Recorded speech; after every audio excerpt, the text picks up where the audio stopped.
Thank you for joining for this wonderful recipe.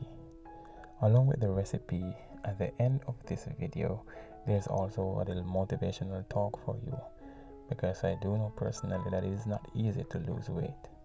So this channel is also dedicated, along with providing good weight loss recipes, I also provide you with some motivational talks to usher you along and help you along your weight loss journey. So if you are interested, do subscribe to this channel and let us lose weight together. And let us build a community of people like yourself who cares for others and also shares with others. Thank you.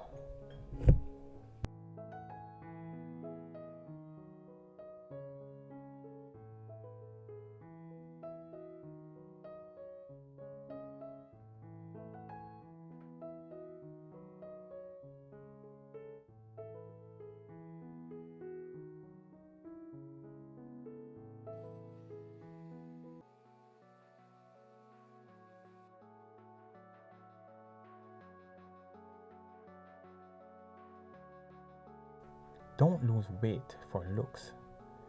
If you begin your weight loss journey and your greatest why is to look good for the right eyes to admire you, you do not have a strong enough why. There are many eyes that loves you just the way you are and will accept you for the rest of your life with the extra weight. So if he or she comes along, you are done with your weight loss journey. Here are some whys that may be beneficial. Number one, your health. You want your blood vessels to function, your heart, your kidney, your brain, your liver to function properly. And number two, your strength. You want optimal performance for both homework and otherwise. Number three, to destroy and ward off disease. And number four, to live a full life and to live longer. Remember, it's not for them, it's for you.